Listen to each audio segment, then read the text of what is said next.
and welcome. Super Bowl Monday. Hey, do you have a hangover? Do you have a hangover, No. buddy? Not a hangover, but I am tired. I am tired. Yeah. Long NFL season. I have a decent hangover. I had a work call earlier today, and I was like, guys, I got to go help my wife with something really quick. Meanwhile, it's just Amanda coming back with McDonald's breakfast for me because I was dying. So, welcome everybody to Back to Work. I'm Josh McCouga. It's Leighton Batiste. This is Fan Controlled Sports and Entertainment. Monday after we're going to get it all into the Super Bowl. We're going to talk a little golf at the end of the show. But this is Super Bowl Monday. It is, as somebody that has lost a Super Bowl, Leighton, you know what Monday feels like after you lose. I know what it feels like on both ends. I'm not bragging, but there is something very special and or heartbreaking about Super Bowl Monday. Seriously. Yeah. Like how do you feel emotionally, mentally, everything after the 2023-2024 football season? So okay, as a football fan, I'm excited because we got a great Super Bowl, in my opinion. That was a great game. It was better than how last year's ended. As a Falcons fan, I was watching Raheem Morris interviews this morning because it's like the clock starts for me and my team. Like, what dream are you going to sell this year? But then back to being a football fan, I'm sad. There's no football. Yeah. I'm sad. And I didn't see any UFL commercials. I'm probably not going to watch the UFL. You know what, Josh? I was up at 2:00 in the morning watching a YouTube video on the history of football in Japan. Oh, yes. Japanese football. Okay. Like X League, the colleges, all that stuff. We should fan control Japanese football. Oh, yeah. Why not? I mean, especially the Dream Bowl is like the Ivy League All-Stars versus Japan. Yeah, why do we miss that? What's up, BC Line? Good to see everybody. Anybody wants to pop in and chat? We do read the chat here on the show. Like there's something, and I like basketball. I do. Yeah. I like the NBA. I love March Madness. I love college basketball, but there is something very, very lonely about now until the NFL draft, right? Because we don't have NBA and NHL playoffs until April. The draft isn't until April. Now we do have March Madness, but like, I don't know, man. It's very Pavlovian for me, but when I hear college basketball, I immediately smell gyms, like basketball gyms. Yeah. And as a kid that grew up, my dad was a basketball coach. My brother played a ton of basketball. I didn't play a ton of basketball, but I had to go to all of the games and like keep the stats and just ride in the car and listen to my brother and my dad fight about the game. It brings back a certain sense of nostalgia that I don't like. That's real. Also, like, there's something empty about college basketball games. If you ever go to one, right? There's something empty about it. Like any football game, whether it's pro or or college, there's a certain energy. It feels full in there. Like you enjoy college basketball. Something just feels empty. Like unless there's something on the line, it's like why am I here? Mm-hmm. It's just so many games. There, like I piggyback off what you said. There's something tangible about football. Hi, OVO Ghost. There's something tangible, heart like warming to a football game, right? There's something magical to me, like when January hits and we have football, like playoff football. Yeah. There's just a warmth of the soul, but there's also a crushing of the soul because it's short-lived. The playoffs into the Super Bowl, you love Super Bowl Sunday, but when it's over, like I was driving home from my buddy's place last night and I wasn't crying, but I was like, now what? Now, what do I do? What do I do? That's my purpose. Yes. And it's funny because you're like, oh, Leighton, you have a cat. Yeah. You have a beautiful fiance that you can spend time with. And still there's something that's like, yeah. But I'll tell you what, Leighton, if I didn't have golf, I don't know what I'd do. I don't know what and I have a daughter too. She's amazing. She's so sweet. At the end of the day, though, I need. And what is it? Congrats to your Chiefs, buddy. It's Araya, bad nostalgia. Yeah, nailed it. Yeah. Time until baseball is gonna suck. And I like baseball. It's not that I don't like baseball. I do like baseball, but there's 162 games. Spring training baseball. I mean, Leighton, we're gonna have to start doing baseball live streams. Hi, Jonathan Peck. Oh, it's gonna be so bad. Yeah, Freddie Merrill looking forward now to UFL, IFL, NAL, maybe AFL, then later ELF and CFL. I don't. Following all that football it's not gonna it's just average football. Fans can't control it. I don't care. Yeah. And in the few teams, the few players that actually make it from those leagues to the other leagues, that's why there needs to be some kind of stakes for these guys. Like, hey, the MVP of the UFL makes a team. They have to make a team. There's got to be a deal with something, right? Yeah. And now listen, if he stinks and gets cut, great. But there has to be something for me to watch for, because if none of these guys ever show up on the Steelers or the Falcons or whoever, what is the purpose?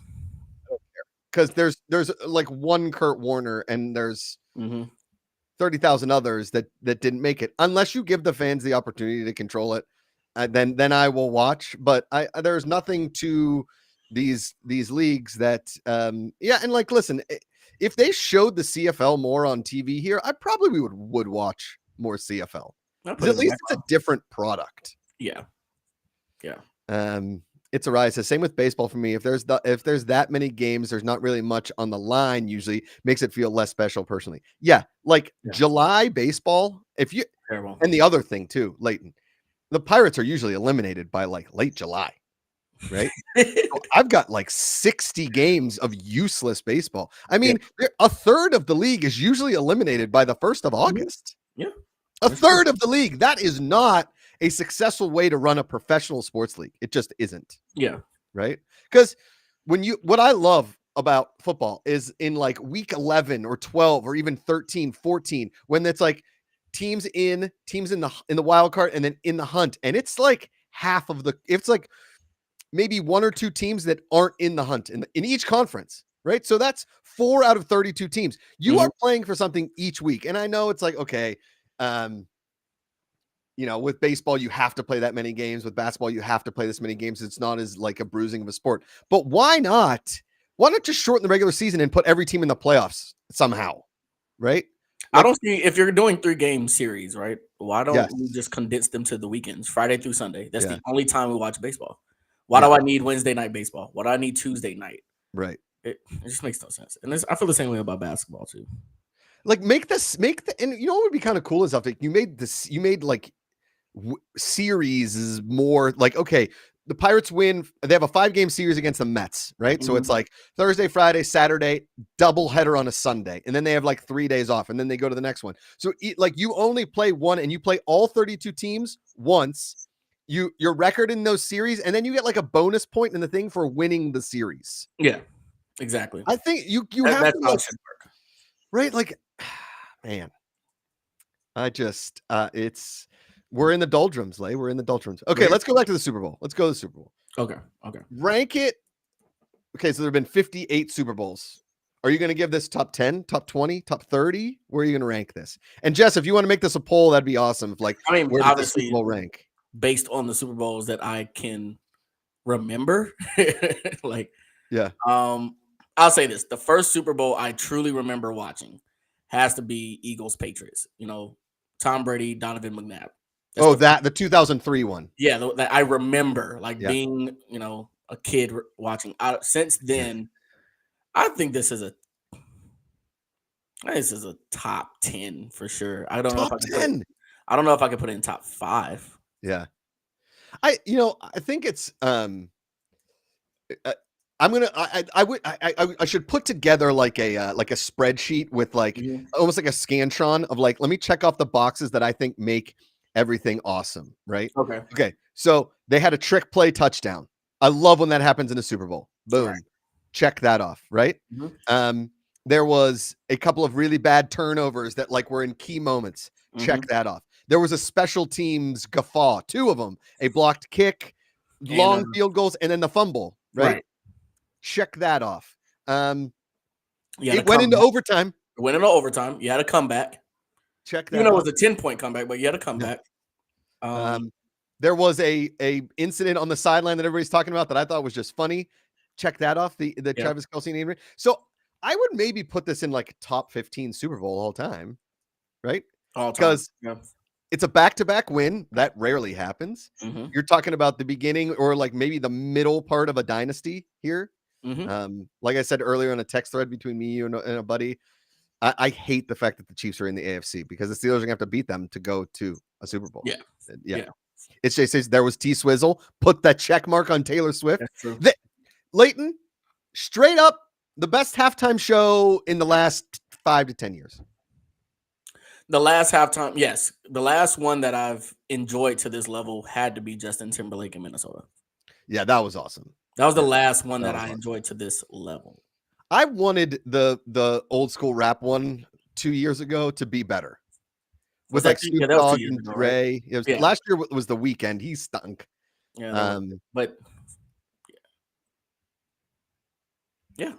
You know, like I was at the Super Bowl with Bruce Springsteen. Fine, it was a fine halftime show, whatever. But dude, so I was with some buddies, and I took a prop bet that Alicia Keys, Ludacris, and Lil Jon would all show up. I took the prop bet. When Ludacris came out, the entire party went nuts because they were like, "You did it! You got all three!" I was like, "I got all three!" Right? Losing it. So yeah. It's I just overall super impressed. I loved this game. I loved everything about it. Yeah, I would give it. Hey, top 10 is strong. I would almost have to, but definitely in the top 15, maybe top 10. I'm thinking, like I said, my buffer is since I've been alive. Yeah, you know, not aging you, but you've obviously seen like more Super Bowls than me, right? Sure. And when I think of the best Super Bowls I've ever watched, I think of the Peyton Manning's first one where he beat the Bears. I will say it when the Saints beat Peyton Manning. That was a really good Super Bowl. Yeah. I hate to say it. Tom Brady beating us. That was a great one. Great game. Crazy game. Yeah. New York Giants beating Brady in Phoenix. You know, awesome. helmet catch. That was a really good Super Bowl. The Steelers beating the Cardinals might have been the best one. That was a great one. And then I'm gonna have to throw Packers when they beat. That was a good one. That was a great Super Bowl. Do you know the Rashard Mendenhall story? Have I told you this before? May have. I don't remember it, but go ahead. Okay. But so okay, and Jonathan Peck said he'd put it in his top 10. Steelers Cardinals was the best Super Bowl ever. Thanks, OVO Ghost. Yeah, it was. That game had everything. Last second catch, a 100-yard interception return for a touchdown, a big defensive play. Yes. The Larry Fitzgerald 60-yarder from on both sides of the ball. Just an awesomely played football game. Yeah. Anyway, so Rashard Mendenhall in the Packers game, you remember, we were driving. We could have won that game. We were like, the Packers could not stop us. Ben stopped throwing picks, and we're driving, and Rashard Mendenhall fumbles, and that's the football game. Packers recover. They wind out. The clock gets over. Right. So a friend of mine's sister married Rashard Mendenhall. Okay. A friend of mine from Pittsburgh, his sister married Rashard Mendenhall. Now, I wasn't invited to the wedding, but I just so happened the weekend of their wedding, I was in Pittsburgh. They got married in Pittsburgh. And I saw my buddy out at a bar and he was like, "Hey, we're having like a wedding night party thing. The wedding's tomorrow. You want to come with me? I haven't seen you forever, whatever." I was like, "Yeah, definitely." So I go to this party, I see Rashard Mendenhall. Now, Leighton, I had a few drinks. Okay. So I go up to him and I was like, hey, Rashard, I'm friends with so-and-so and just, it's nice to meet you. And I handed him a drink. I was like, don't fumble that. I had to leave the party. That's so bad. That was bad. Yeah, that's like, it's good, but that's so bad, dude. Yeah. No fumble this. Freddie Emerald, hell yeah, liquor in Pittsburgh. Jonathan Peck, that was a great final stretch of football. Slow first half, but a great finale. It's like a slow build in a movie. Yeah, first half, first act of the movie, a lot of exposition. Right? Yeah. I think a 10-3 score at halftime was something like plus 285, plus 385. Like they didn't think that was going to happen. I mean, the over-under was 47.5, and they got to 46, but in overtime. So obviously, Well, the funniest thing, I watched Super Bowl with OVO Ghost, and our joke the entire night was Dan Campbell was probably watching that game like, oh, so that's what it means to take the points. Yeah. How many times could the 49ers and the Chiefs go on 4th on 4th, and they just kick the field goal? Yeah. So that was our running joke all night. The missing of the extra point, and that, dude, it always happens all the time in the sense of that missing an extra point always comes back to bite you in the ass. It really does. Oh, Woody the Duck thinks I was a jerk for saying that to Rashard Mendenhall. Woody the Duck, here's the problem. Rashard Mendenhall then left the Steelers and badmouthed the shit out of our team. So I have no love lost for that dude. Speaking of, Le'Veon Bell's trying to come back to the Steelers, right? Oh, have you seen this? Yeah. No, I have not seen this. Yeah. Okay. Anyway, so, yeah, I don't know. Look, we can look at the box score, but I put a poll up just before the show. Do you think that the 49ers lost the game, or do you think that the Chiefs won it?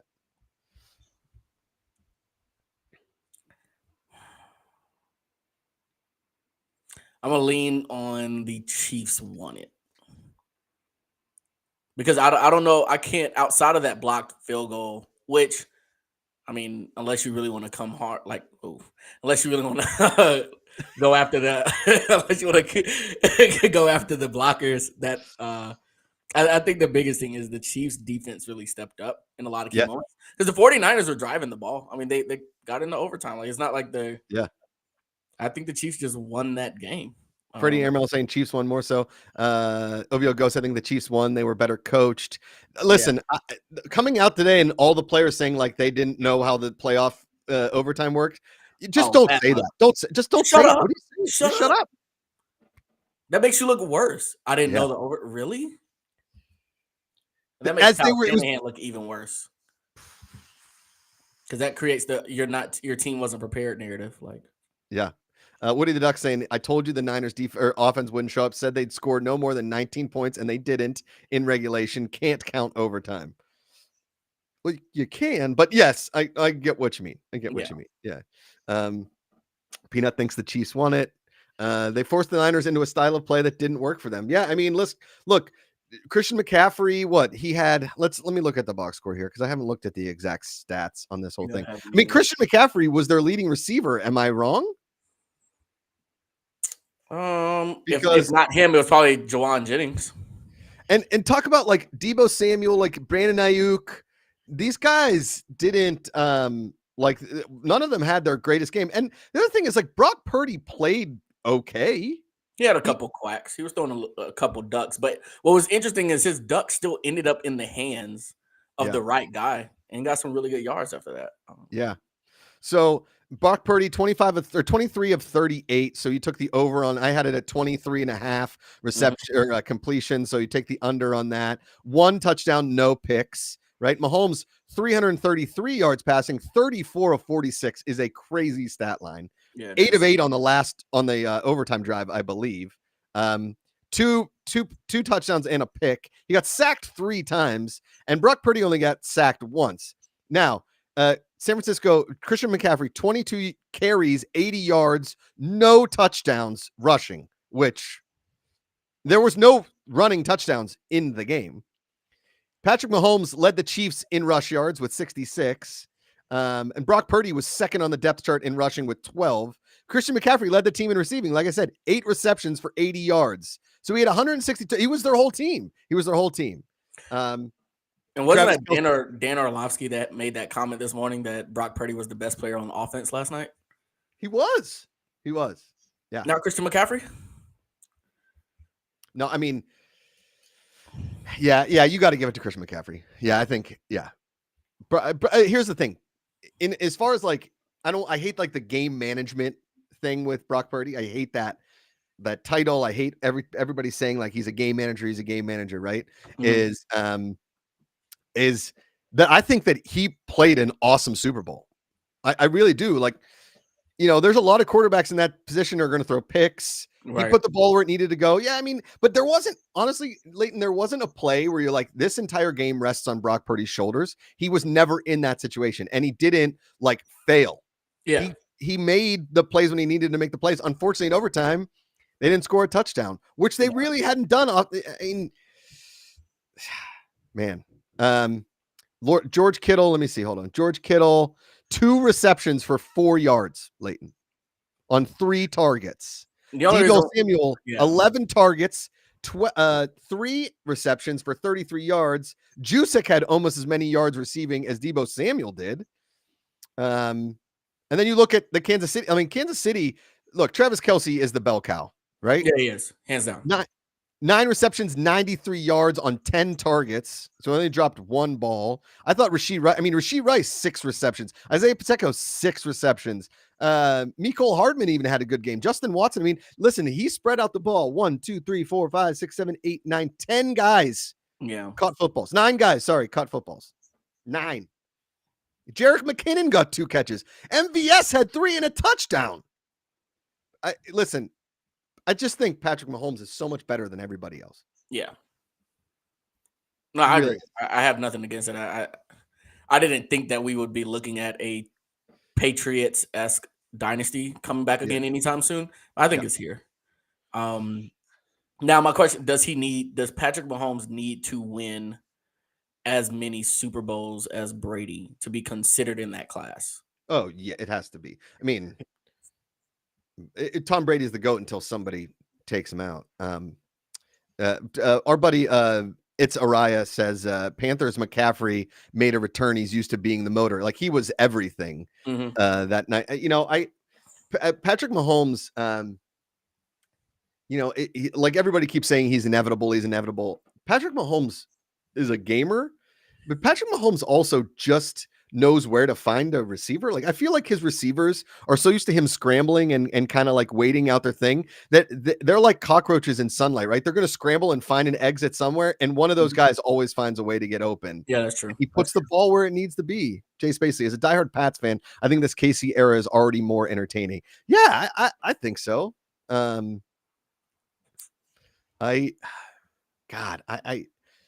There was just something about last night that you knew. Here's the thing. Okay, so for me, in college, I dated a girl, right? And she was beautiful, but she got this weird haircut like midway through our relationship.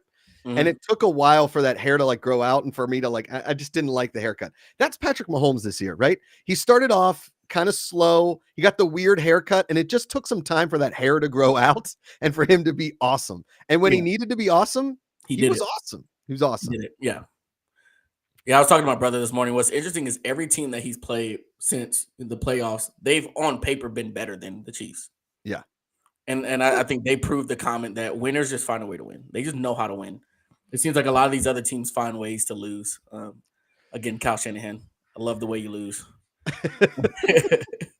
It is man, you can't as a professional athlete, and as if you're Kyle Shanahan, if you're somebody like Lamar Jackson, so you have to go to a sports psychologist and really start learning how to think different, because it's going to start getting in your psyche, right? I mean, look, it happens to golf.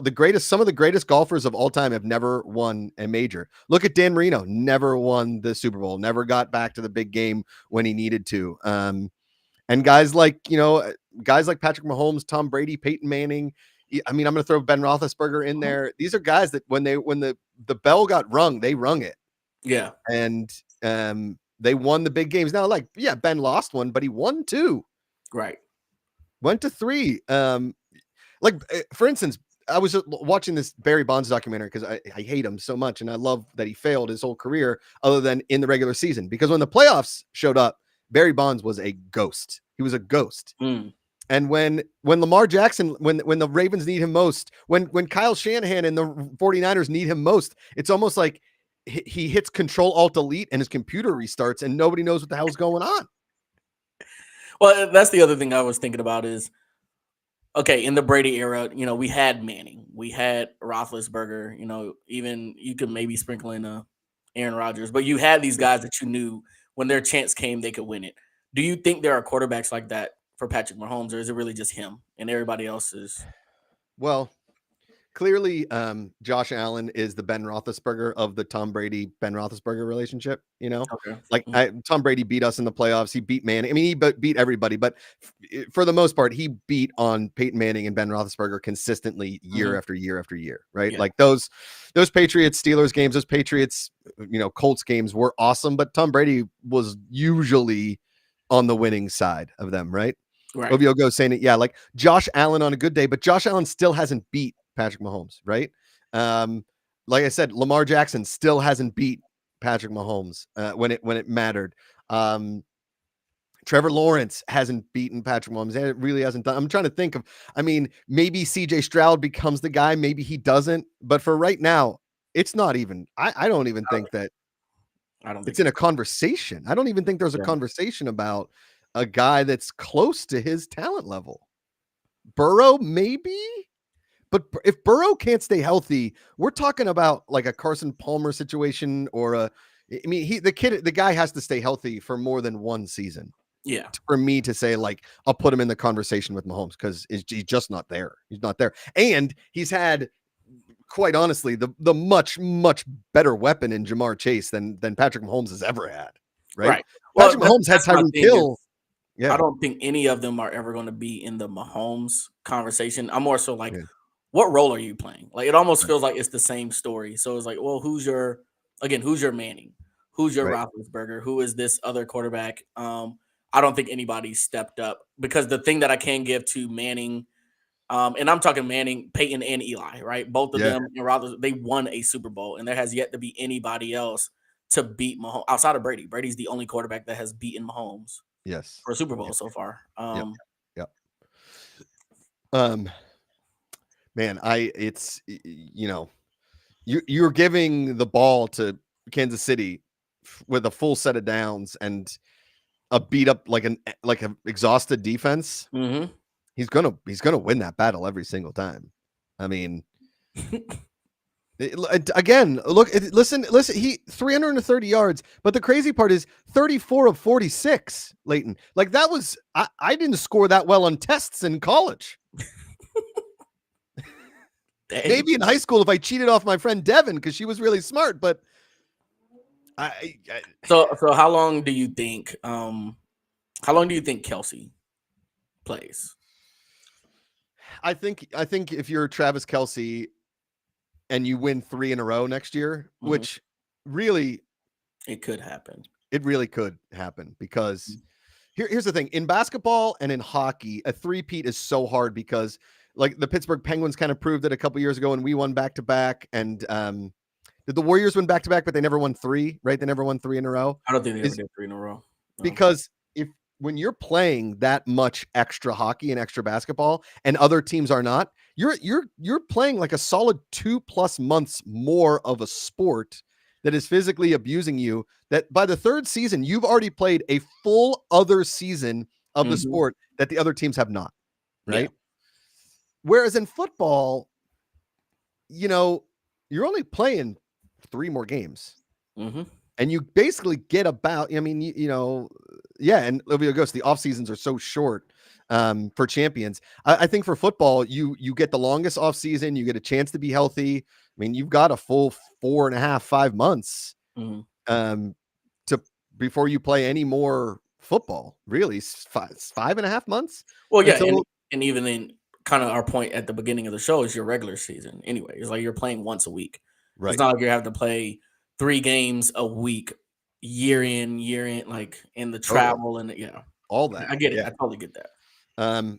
However, 3 in a row is really, really hard. I always thought that Brady would win 3 in a row at some point. But again, back to our point that we made is Mahomes doesn't have a Ben Roethlisberger. He doesn't have a Peyton Manning. He doesn't have an Aaron Rodgers on his heels. He's got a bunch of guys that are actively chasing him that aren't in fast cars. Like he's Vin Diesel in that car and everybody else is just in like a Subaru WRX. Yeah, I was going to say, he's in a real muscle car and everyone else has like a souped up Honda Civic. Yeah. Like one of those really nice bikes. I totally get it. JPEG 1098. Speaking of the 49ers, I do feel bad for the players at the sidelines like CMC, Kittle, Trent Williams, Debo, and Purdy during the final drive of the Chiefs. Yeah, there's nothing they can do. They're just watching. Yeah, that's it. That's it. You're hoping your defense can do something. Yeah. And listen, ask any defender, anybody that's ever played professional football, their biggest nightmare is going to overtime because they are gassed. Yeah. And overtime in football is set up so perfectly for offense. Yeah. You know, you basically are just doing a 2-minute drill, and that's what the defense's worst nightmare is, a 2-minute drill. Mm-hmm. They're gassed. The cornerbacks, you know, you're basically playing a soft zone so that you can conserve some energy. If you're playing man defense and it's just, and with the quarterback like Mahomes, well, the threat of even playing man is you run into holdings, and that hurts you because you get a bunch of penalties and Huncho Lyrics Squad, I think is that. Yes, I play semi-pro football. I hate overtime. Yeah. It's just exhausting. Jay says the only thing that has me concerned about KC is that we don't know when the wheels are going to fall off. But for now, they own the league. Yeah, I mean, listen, Patrick Mahomes is 28 years old, right? My point. Let's just say for shits and giggles, he plays 8 more years. Okay, 36. For all intents and purposes, that's still kind of young for a quarterback. It is. Tom Brady playing into his 40s is wild, but if you protect him, now he does have a propensity to run. He does but Ben Roethlisberger played a long time. You're talking about at least another 8 to 10 years. So let's say Patrick Mahomes gets as many Super Bowls as Brady does. I have a feeling it's going to happen in shorter time though. With Mahomes. Yeah, with Mahomes. I think it's going to happen in shorter time. If he's destined to do it. Yeah. If you're Patrick Mahomes on his neck, like he just signed a giant deal. Do you know how many years was it for? Like 5, 6? I can look it up. Woody the Duck. Well, I'll ask that officiating question. I just want to kind of get to this point, but that's a good question. I 450 mil. Yeah. For how many years? 7? 10 seasons. So he's under contract forever. What I was saying is, like, if the team kind of takes a little bit of a hit, do you renegotiate your contract to take a little less money to keep winning? Because Roethlisberger did. I think you do. If I'm looking at Mahomes, I don't think you have to play the same game as some of these other guys have to. Yeah. Right. I think you lucked up and you ended up with a franchise that wants to win as much as possible. Totally. And if you take the cut, yeah, they should get you weapons. And the reason why I thought this Super Bowl winning for him was very pivotal is I think he's in a position now where guys are going to want to come to Kansas City to play with him. Right. Now you control the game. Right? Yeah, exactly. Now you're in control. Yeah. You you can get lucky in a draft and get somebody like a Puka Nacua, right? Where they get a rookie weapon that is good for 2 or 3 years. Isaiah Pacheco is a great running back and a great story, but if you can get Isaiah Pacheco in the 5th or 6th round, you can get another running back in the 5th or 6th round. Yeah. It is. I mean, again, it's. I mean, Thanos, the finger snap is still snapping, right? All the Infinity Stones are in Patrick Mahomes' gauntlet. He still got it. Yeah, he's the guy. He's the guy. JPEG 1098. Do you think the Chiefs will be hateable? You missed a couple words in there, but I think what he means is, like, do you think the Chiefs are more hateable than the Patriots? I think that the Patriots, because of Bill Belichick, Andy Reid is likable. Well, Andy Reid's likable. And as long as we don't have any scandals, I think the scandals is what really hurt the Patriots. It's finding the Deflategate. It's the, recording the sidelines. And that's what really made people hate the Patriots. Like, I can be mad at you because you beat my team. It's another thing when I find out you were doing some extra stuff. Right. I'll be honest, I don't hate the Chiefs. I think Travis Kelce is super likable. I think Patrick Mahomes is super likable. Like the team is very likable, where I think that the Patriots weren't likable. I think they were villainous. And that's why people didn't like. Freddie Irma making a point here. If people hate them just for being good at football, probably yes. If you're not a success hater and need other reasons, hard to say right now. Basically what I'm saying. Yeah. Jay Spacey, it's a much different culture. Yes, to all of that. I just it is.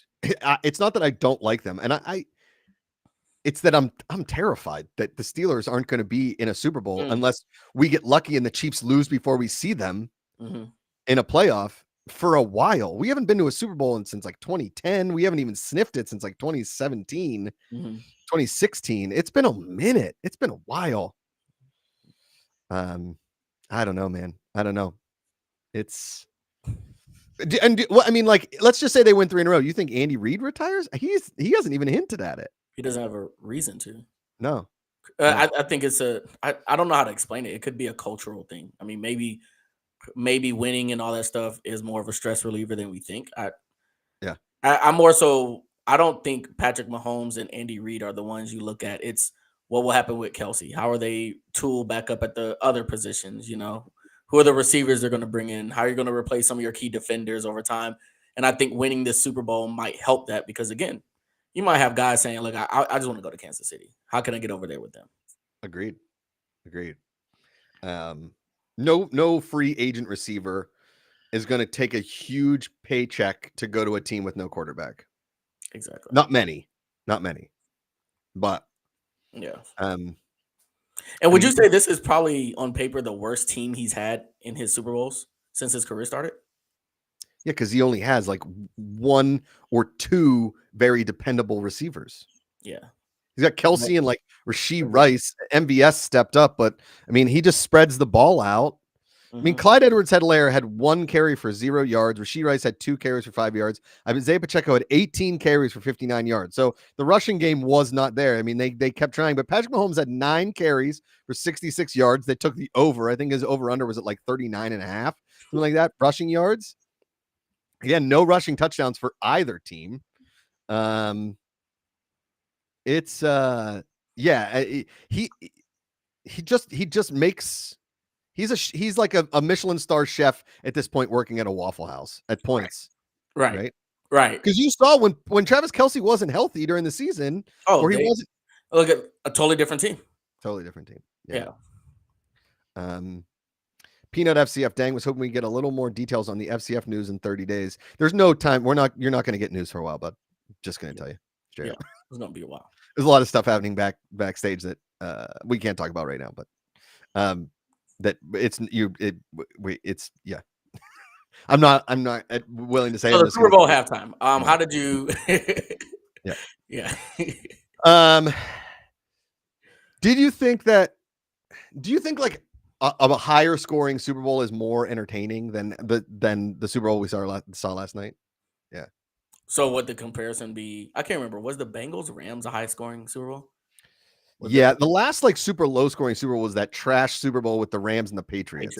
Yeah, I tried. So, oh no, even that Super Bowl was only 19-16. Bengals and Rams. Yeah.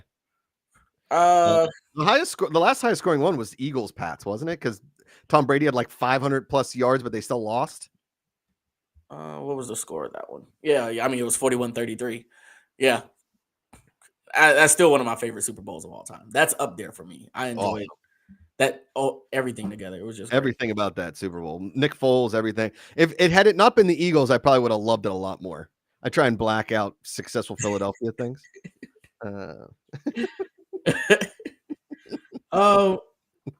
Yeah, no, I think I take I think I still take last night's game. There was something about the game too. I loved the stadium. I loved everything about it. It was just good to watch. Would you put the Super Bowl in Vegas every year? Would you? That's a great question. There was something about Vegas that made the Super Bowl better. I think Travis Kelce singing "Viva Las Vegas." I think that could be the new "We're going to Disney World." Yeah. If you get it right. I'd be okay with it if it was in Vegas every year. Totally, me too. I could get with the road to Vegas. Hashtag how that always works. I could get to that. Yeah. OVO goes, Vegas traffic may be a problem. Yeah, I mean, I don't live in Vegas. Who's driving? I don't live in Vegas. I just want to watch the game. It's Jay Spacey. Which dog breed are you guys taking for the first pick in a puppy bowl draft? French bulldog. Done. Oh, okay. What do you got, Leighton? I don't know. Big dog guy? I don't watch the puppy bowl. JPEG 1090. Next year's Super Bowl will be in New Orleans. The only thing that's cool about a New Orleans Super Bowl is that you can basically walk, and Allegiant Stadium too. You can walk to it from the Strip.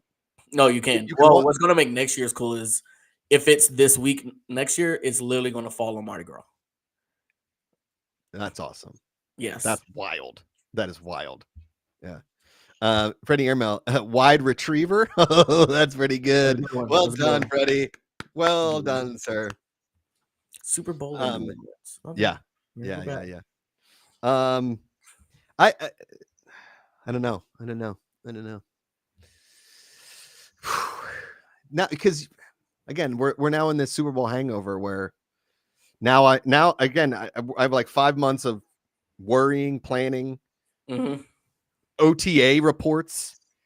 What are we going to do? The Steelers apparently are trying to get Justin Fields. Is he the answer?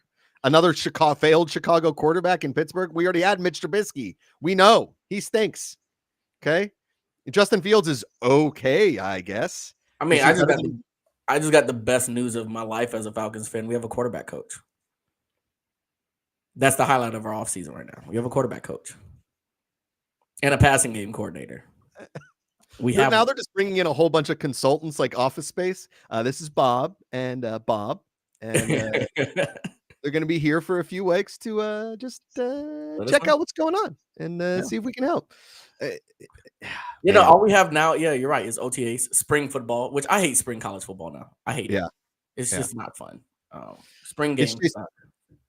It's Chase Baisley. It could be worse, Josh. You could be a Pats fan. I'll be honest right now.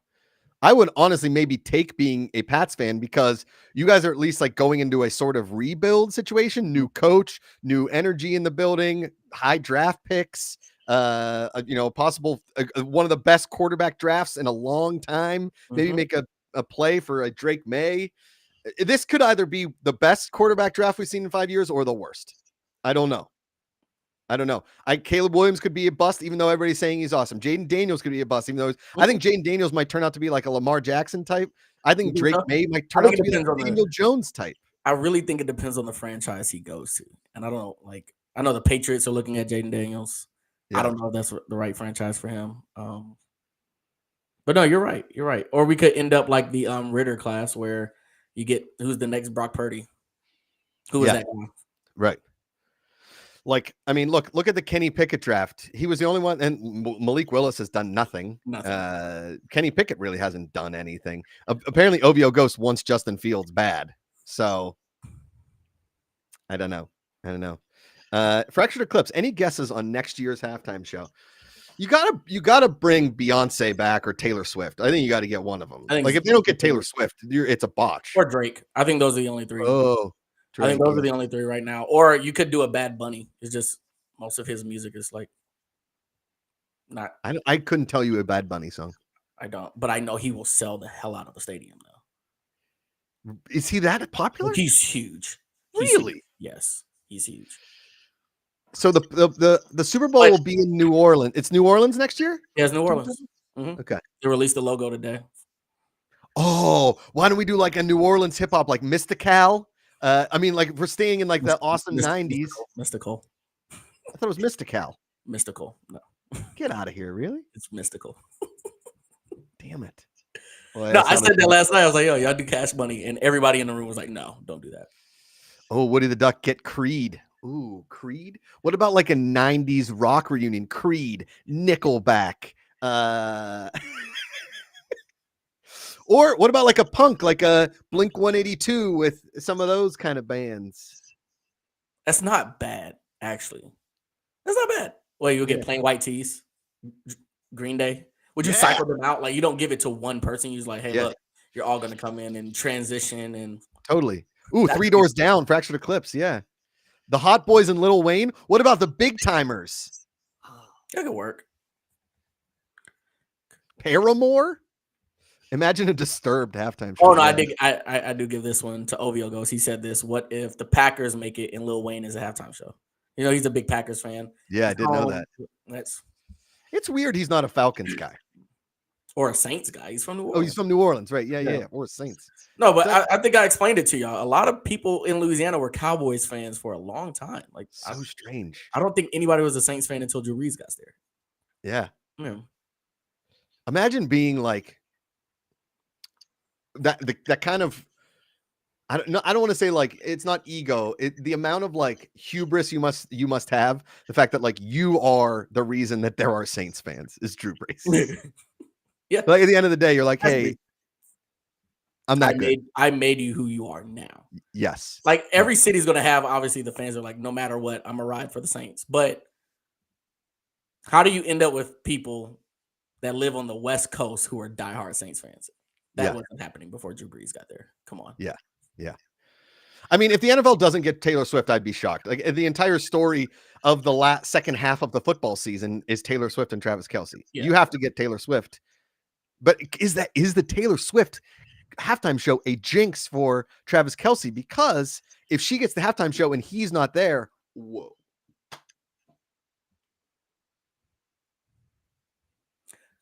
I'll take it.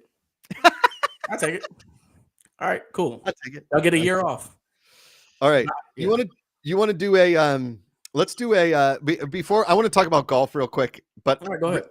Let's rattle off, I don't know. Give me 4 teams you think next year. Give me the 4 teams in the AFC and the 4 teams in the NFC you think will be in the the divisional round of the playoffs. 4 teams of the AFC next year. Yeah. I do think the Chiefs will be back. I think the Bills will be back. So that's obviously my 2. Who's my wild card? I feel like, call me crazy, I feel like Jim Harbaugh could get the Chargers. Wow. Okay. They won't win the division, obviously. No. Yeah. But I think they can get in there. And just chalk it up for what about the Jets? Can Aaron Rodgers stay healthy? No. Okay. All right. I'll throw the Ravens in there then. Okay. Oviogo says Ravens, Bills, Chiefs, Steelers. Okay. Oh, Freddie Ermel, DJ Khaled, Justin Bieber, Miley Cyrus, Kelly Clarkson, Bad Bunny halftime show. Oh, wow. Okay. So my AFC, I would go. I like a good surprise, but I think next year is like, I think he takes a next level kind of a step and asserts his dominance. I think CJ Stroud and the Texans are in the divisional round. And I think that they could actually be in the AFC Championship. I think my Steelers have a weirdly good next year. I have a, and I think we win the division, and I think we're in the divisional round. I think I think we finally win a wild card playoff game. I think that the Chiefs take best record in football, obviously take their division, and it's AFC West, AFC South, and then I guess I'm going to give it to the Bills. There's no world in which the Bills aren't hungrier than they've ever been going into it. Yeah. JPEG, Ravens, Bills, Texans, Bengals, Chiefs. I asked for 4 teams. JPEG, you son. No, I'm kidding. Freddie Ermel, favorites per FanDuel odds. Oh, DJ Khaled, Justin, got it. Okay. Definitely see him going with Bad Bunny. He's one of the biggest artists on the earth right now. Interesting. All right, who's your NFC teams? You see 4 teams. The division I have to really look at. I think the Eagles actually take the division next year over the Cowboys. So I have the Eagles. I actually think if we solve our quarterback issue, we can win the South. So I'm gonna put Falcons in there. Okay. The West is really hard. Maybe the Rams win it. So I'm gonna go right now. I think I'm gonna go Eagles, Rams, Falcons, and what division am I missing? North. Packers. Yeah. Yeah. So I think Packers are going to be in the NFC Championship game. Wait, hold on. I'm sorry. 49ers. What am I talking about? You think Rams over 49ers? Yeah. No, 49ers is going to win that division again. Sorry. Yeah, I think the NFC Championship game is going to be Packers 49ers, and I think the other 2 teams in there, none from the South. Sorry, buddy. I think you get 2. Yeah, I think if you have a healthy Kirk Cousins and a healthy Justin Jefferson, I think the Vikings can surprise a lot of people. Wild card, get into the divisional round. You got Packers.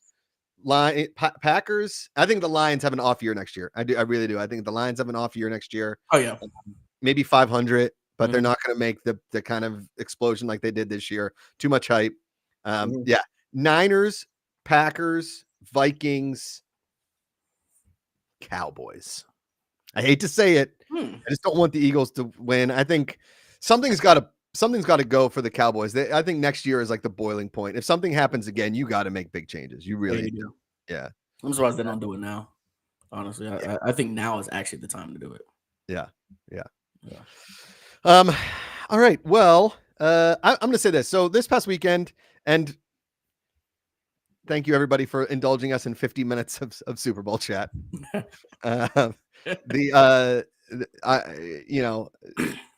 Again, the heart breaks every year that the Steelers don't win a Super Bowl. So a little bit less. I'm just burying it down here, Leighton, just taking all my emotions and burying it. So this past weekend, the Phoenix Open, right? What they call the People's Open. On Saturday, it got so out of hand. There was like 500,000 people there. They stopped selling alcohol because people were just like bum rushing the VIP section, which is where you get you buy a very expensive ticket and you get all you can drink for free. Okay. So they stopped serving alcohol in there. They stopped serving like midday around 1 p.m. The tournament went till 6:30. Okay. Yeah, that's early. People started revolting. Apparently, I mean, there was a bunch of dust-ups between fans. There was a bunch of dust-ups between fans and players. Apparently it got way out of hand. Now, you created that environment, so like you reap what you sow kind of a situation. Yeah. However, on the successful side of things, the fact that you're selling 500,000 tickets to a golf tournament says something. Okay. Mm-hmm. And if you want people to get drunk and you want people and you want to grow the game, selling that many tickets is a good sign. Selling the tickets as a invite to just black out in the desert, probably not the best way to go about it. Right. However, I think that every tournament on the PGA Tour needs to take a page out of this book and say, hey, what can we do at our course, at our event to make it more of a spectator sport and more of an invitation and more of like, hey, okay, so the 16th hole is a stadium and people can bet on it and all this kind of crazy stuff. They boo, they cheer. It's one hole. It's just one hole. If you can do that at every single event with something, every tournament needs a gitch. It really does. Every tournament really needs like one thing. Like for instance, okay, the John Deere Classic. It's the middle of summer. Nobody gives a shit about it. Why not have like a tractor pulling a train of cars all around the course? Because you have to walk everywhere at a golf course. That's why watching golf is so hard. You are literally walking 18 holes. Yeah. If you had like a train pulled by a tractor and it was like a beer train and it took you all over the course so you got to see it and you could get on and off all the time. That would be cool. That'd be dope, right? Wait. But this train, do you sell it to one beer company or do you have different beer? So it feels like a tasting because it's taking laps. So it's like on the first lap I did Miller. On the next one I do Guinness. And like, well, I think you sell it to the highest bidder. If Miller wants to sponsor it, you have like the 20 different Miller products. That's true. That's right. There, right? That's huge. What do you like? People need to drink responsibly. He has no problem with the heckling. I'm saying like on one hole, if you're allowed to heckle and stuff like that, now, not when they're in their backswing and scream, but like you get booed if you don't hit the green and stuff like that. I think that actually adds a lot to taking away the stuffiness of golf. I don't know how this would work. What if there was a hole where like the ritual is we all take a shot at the swing? So you get there, they hand you a cup of a shot, but you can't drink your shot until the first swing. So everyone's holding up the cup, swing, shot, dude. Boom. Genius. That is genius. And like Fireball sponsors it, right? Right. Oh yeah, yeah. I mean, although I like it, but it has to be something people don't like. That might make it even more fun. Like it's a Jaeger bomb hole or whatever. Or like I don't. If you created a 19th hole where it's like an impossible par 3 and pros have to go there after each round, and if they make a hole in one or they knock within 5 feet, like fans get a free something. So fans are there watching, like going there for something. You have to create the draw. The draw isn't the players anymore because as somebody that's been to so many live golf tournaments, it's really hard to get close to the players unless you let them inside the ropes, which is insane. You can't do that. It's really hard to watch live golf unless you build stadiums around holes. And then you can create this environment.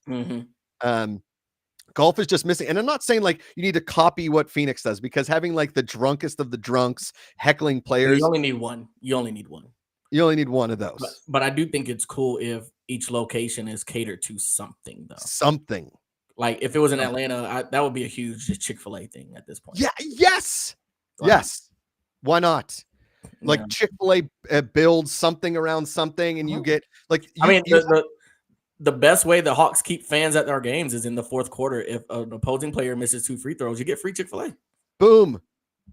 The Penguins have a McFlurry minute at the end of every period. If they score a goal, everybody with their ticket gets a McFlurry. You get 1 week to redeem it. I love that. Yes.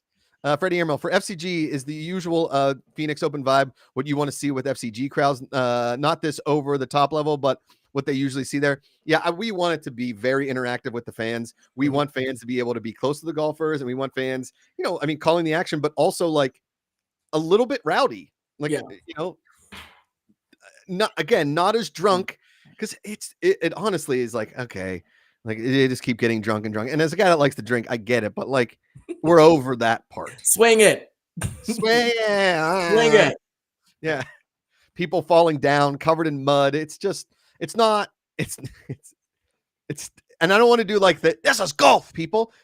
There's a middle ground. There has to be a middle ground, right? And you have to be able to create some sort of environment that entices people to come and creates a spectacle each week of golf. Yeah. Because it won't get old. You'll just get excited each week to see that thing. Yeah. And then you'll start getting the attention that you actually want around your sport. Yeah. Chase Basically, I need a flip the field power up for fan control golf. Oh, you'll get one. It's called a reverse mulligan.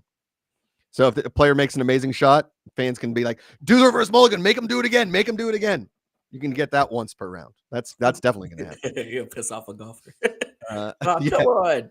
Damn it. Well, I mean, hey, we got a 5th down in football. So Oh, yeah, I get it. Woody the Duck home runs in the Big Mac land at Busch Stadium used to give everyone with a ticket a free Big Mac. I love that stuff. Why not? I love that stuff. Giveaways. Come on. Yes. Like, why not take a green and basically paint a Chick-fil-A burger, like a Chick-fil-A sandwich, and if you land it inside the sandwich zone, everybody gets a free sandwich. I'll do it. You can't do it on Sunday. Right. It has to be Thursday to Saturday. That's the only time you can. Yeah. The PGA Tour just needs to like loosen the F up, and let's find out a way to make all of the tournaments draws. Yeah. Because when you're playing with a bunch of people, like there's going to be tournaments where not a lot of the names go to them with how the new structure is set up. You got to entice fans with something. Yeah. D Factor, can you vote to have the golfer yell at his caddy like at last night's Super Bowl? Yes, 100%. There will be a caddy heckling section of the fan votes. Yes. Late next week, we're gonna have to like talk about stuff that isn't football, I guess. Yeah. Well, I mean, have you started the NASCAR Netflix series yet? I did start it. I'm into it. I watched episode 1. I like Denny Hamlin. I like him. I do like Denny Hamlin a lot. Yeah. We need Denny Hamlin to own fan controlled racing. He needs to be our guy. He's got that oomph. He's got it. He's got it. Well, it's Monday. The show is over, so why don't you guys get back to work? Josh McCouga, Leighton Batiste.